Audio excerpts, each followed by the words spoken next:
ഇത് മാസ് മോട്ടോഴ്സിൽ നിന്നാണ്. ഡസ്റ്റിനി വണ്ടി സ്റ്റാർട്ടിങ് കംപ്ലൈൻ്റ് ആയിട്ട് വന്നിരുന്നതാണ്. അതായത് സെൽഫിൻ്റെ റിലേ ഷോർട്ടായിട്ട് ബാറ്ററി ഫുൾ ചാർജ് ഇറങ്ങിപ്പോയി. അതായിരുന്നു മെയിനായിട്ട് പ്രോബ്ലം ആയിരുന്നത്. അപ്പോൾ നമ്മളതിൻ്റെ ബാറ്ററി അയച്ച് ചാർജ് ചെയ്ത് റീസെറ്റ് ചെയ്തിട്ടുണ്ട്. അപ്പോൾ വണ്ടി നമ്മൾ അതിന് ശേഷം വണ്ടി സ്റ്റാർട്ട് ചെയ്യുന്ന സമയത്തുണ്ടല്ലോ, ഈ ക്ലച്ചിൻ്റെ സൈഡിൽ നിന്ന്, അതായത് സെൽഫ് അടിക്കുമ്പോൾ നല്ല ശബ്ദ വ്യത്യാസം കാണിക്കുന്നുണ്ട് കേട്ടോ. കാരണം അത് നിലവിൽ ബാറ്ററി ചാർജ് ചെയ്തതിൻ്റെ മിസ്റ്റേക്കൊന്നുമല്ല. നിലവിൽ ബാറ്ററിക്ക് പ്രത്യേകിച്ച് റോളൊന്നുമില്ല. ബാറ്ററി ഇപ്പോൾ നമ്മൾ ചാർജ് ചെയ്ത് കയറ്റിയിട്ടുണ്ട്. ക്ലച്ചിൻ്റെ ഭാഗത്ത് അത് അഴിച്ചു നോക്കിയാലാണ് നമുക്ക് അറിയാൻ പറ്റുള്ളൂ. ബെൻഡെക്സിൻ്റെ എനിക്ക് തോന്നുന്നു ബെൻഡെക്സോ അല്ലെങ്കിൽ ആ വീലുകളോ ഏതെങ്കിലും ഡാമേജ് ഉണ്ടെന്ന് തോന്നണോ സൗണ്ട് കേട്ടിട്ട്. അഴിച്ചു നോക്കിയാലേ അറിയാൻ പറ്റുള്ളൂ. പിന്നെ ബാക്ക് ബ്രേക്കിൻ്റെ സൈഡിൽ നിന്ന് ഒരു സൗണ്ടിൻ്റെ കേസ് പറഞ്ഞിട്ടുണ്ടായിരുന്നു. അത് ശരിക്കും പറഞ്ഞു കഴിഞ്ഞാൽ ബ്രേക്ക് ലൈനർ ഹബിനകത്ത് പിടിക്കുന്നതാണ്.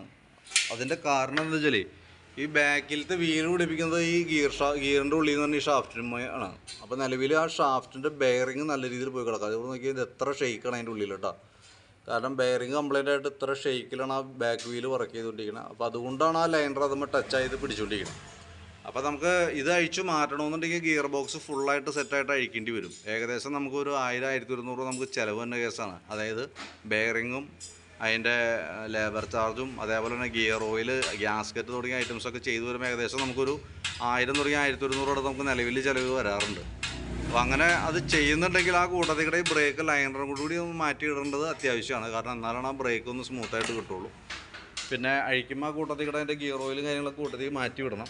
നിലവിൽ അതിൻ്റെ കംപ്ലയിൻറ്റ് ഇവിടെ നമുക്ക് ബാക്കിൽ കാണിക്കുന്നത് ഇവിടെ അത്ര ഓയിൽ ലീക്ക് കാണിച്ചിട്ടുണ്ട്. ആ ബെയറിങ് കംപ്ലയിൻറ്റ് ഉള്ളതുകൊണ്ട് തന്നെ ഓയിൽ ലീക്ക് ആയിട്ടുണ്ട്. അപ്പോൾ ഈ രീതിയിൽ ഓടിക്കാനും പറ്റില്ല ഞങ്ങൾക്ക്. കാരണം എന്താ വെച്ച് കഴിഞ്ഞാൽ ബ്രേക്ക് ഒന്നാമത് ജാമാവും. തന്നെയല്ല കുറച്ചും കൂടി കഴിയുമ്പോഴത്തേക്ക് ഇവിടെ നല്ല രീതിയിൽ ഓയിൽ ലീക്കായി പോകും, ഗിയർ വീലുകൾ കംപ്ലയിൻറ്റ് വരും. അതൊക്കെയാണ് അതിൻ്റെ ബാക്ക് സൈഡ് എഫക്റ്റ്. പിന്നെയുള്ളതെന്ന് പറഞ്ഞാൽ എന്തെങ്കിലും നമുക്ക് ഇത് അഴിക്കുമ്പോൾ ആ സെൽഫിൻ്റെ എന്തെങ്കിലും പ്രോബ്ലം ഉണ്ടോ എന്ന് നമുക്ക് അറിയാനും പറ്റും. കാരണം എന്താ വെച്ചാൽ ക്ലച്ച് അഴിച്ചാലാണ് നമുക്ക് ഗിയർ ബോക്സ് പീസാക്കാൻ പറ്റുള്ളൂ. അപ്പോൾ അഴിച്ച് നോക്കുമ്പോൾ ആ ഭാഗത്ത് എന്തെങ്കിലും ഉണ്ടെങ്കിൽ അറിയാനും പറ്റും. അപ്പോൾ വീഡിയോ ഒന്ന് കാണാം, കണ്ടതിന് ശേഷം നോക്കിയിട്ട് പെർമിഷൻ തരാണെങ്കിൽ നമ്മളതൊന്ന് അഴിച്ചു നോക്കാം. അപ്പോൾ നമുക്ക് പുറമേ നിന്ന് നമുക്ക് പ്രിഡിക്റ്റ് ചെയ്യാവുന്ന ഒരു എസ്റ്റിമേറ്റാണ് ഇപ്പോൾ നമ്മൾ ഈ പറയുന്നത്. 1000 തുടങ്ങി 1200 വരെ നമുക്ക് ഗിയർ ബോക്സിന് മാത്രം തന്നെ ഉണ്ട്. ക്ലച്ച് ഭാഗം അഴിക്കുമ്പോൾ അവിടെ എന്തെങ്കിലും പാർട്സുകളോ ഡാമേജോ കാര്യങ്ങളൊക്കെ എന്തെങ്കിലും ഉണ്ടെങ്കിൽ അതിൻ്റെ എമൗണ്ടാണ് അഡീഷണൽ വരുന്നത്. ലേബർ ചാർജ് വരെയൊന്നുമില്ല. കാരണം ലേബർ ചാർജ് ഒറ്റ ലേബറിൽ കഴിഞ്ഞ് പോയിക്കോളും. പക്ഷേ പാർട്സുകൾ എന്തെങ്കിലും ഡാമേജ് ഉണ്ടെങ്കിൽ അതിൻ്റെ അഡീഷണൽ ആയിട്ട് വരും. അപ്പോൾ ഞാൻ അതിൻ്റെ എസ്റ്റിമേറ്റ് നോക്കിയിട്ട് ഡീറ്റെയിൽസ് വാട്സാപ്പിലേക്ക് ഇട്ടേക്കാം. അപ്പോൾ വീഡിയോ കണ്ടുകഴിയുമ്പോൾ നോക്കിയിട്ടൊന്ന് റിപ്ലൈ ഇടാം. അതനുസരിച്ച് നമുക്കത് വർക്ക് അഴിച്ചു നോക്കിയിട്ട് എന്താണ് സംഭവിച്ചതെന്ന് വെച്ച് നോക്കിയിട്ട് അതിൻ്റെ ഡീറ്റെയിൽസും കൂടി വീണ്ടും ഒന്ന് അപ്ഡേറ്റ് ചെയ്ത് തരാം. അപ്പോഴാണ് കറക്റ്റായിട്ട് നമുക്ക് അറിയാൻ പറ്റുള്ളൂ എത്ര ചിലവാകും എന്നുള്ള കേസ് കേട്ടോ. അപ്പോൾ ഏകദേശം ഒരു എസ്റ്റിമേറ്റ് ഞാൻ വാട്സാപ്പിലേക്ക് ഇട്ടേക്കാം. ഓക്കെ.